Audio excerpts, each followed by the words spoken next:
Hi, it's Frank from Mann Lake, and today we're going to talk about moisture content in honey. I get questions about this a lot. People wanting to test their honey or make sure their honey has the right moisture content so it doesn't ferment.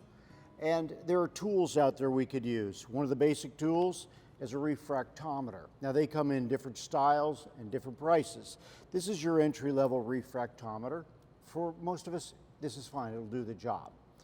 What we want to do is when we extract honey, make cut comb, anything like that, we want to make sure that our moisture content is 18.5% or lower. We don't want it much below 15, that's too low, but we want it in that between 16 and 17 is the best range. Up to 18.5 is fine. How do we know what it is? We're going to test it. So here I've got the cut comb, and it's capped. It's been capped over. The bees generally know that they're not going to cap it till it's in that right moisture content, but I'm going to test it anyway. So I've opened up one here. I'm going to put a drop of honey on this refractometer. And what I'm going to do, close this, push it down. You can see it'll spread under there. And I'm going to hold it up to a light and look through it like you're looking through a telescope. Okay, looking at this, right now, it's right on 17. So that's a good moisture content. This is good. Do I have to test all of these? No. They came out of the same hive, the same box. They're good. Do I test all my frames? No. But I'll tell you what I do is occasionally, and I get this question a lot from brand new beekeepers. They have a box with frames in it, and the bees didn't cap it, and they'll want to know when they're going to cap it because it's the end of the season or coming into the dearth. What people don't realize is bees can only cap honey when it's ripe and there's still nectar coming in. They can't make wax without nectar. So I've got a frame here.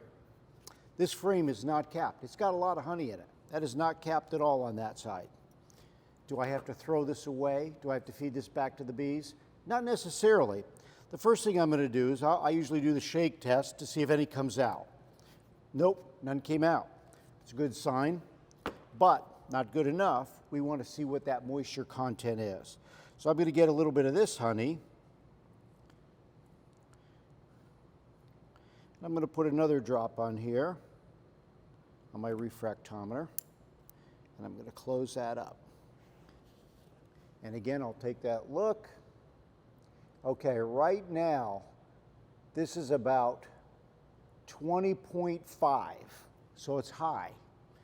It's too high of a moisture to extract it and bottle it.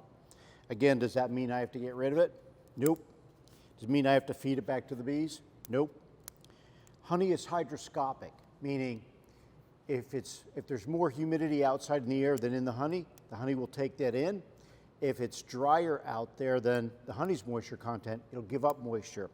All I do is I take any of my uncapped frames, I'll put them in boxes like this, and I'll stack them maybe crisscrossed in a stack in a small room, and I run a dehumidifier. I'll run that dehumidifier for about 3 days. I'll come back and I'll test it again. Generally 3 days is about all it takes to get that dried down to that moisture content, and I can extract this even though it hasn't been capped. It doesn't mean anything. It's not about capping it, it's about that moisture content. So don't throw it away, don't feed it back to the bees.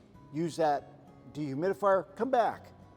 Use this again, do another test. Is it dry enough? Yes. And generally if it's dry enough here, it's going to be dry enough on this entire frame. Extract that honey and there you go. So you might want to look into getting one of these, especially if you're someone who gets a lot of uncapped honey at the end of the season. And I use these a lot. Like I said, especially on this. I'll use it a little bit on my capped honey just to make sure I'm in that range, but I always use it on uncapped frames. So that's all there is for a refractometer. Very easy to use. When you put that honey on here, look through there, it'll give you the reading. Easy cleanup. I just used wet paper towel. I use alcohol a lot as well. I don't have any alcohol today, but generally I'll put a little alcohol on here, get that moisture off, make sure you dry it off because it will read that water you had on there, and get it nice and dry and do your next test.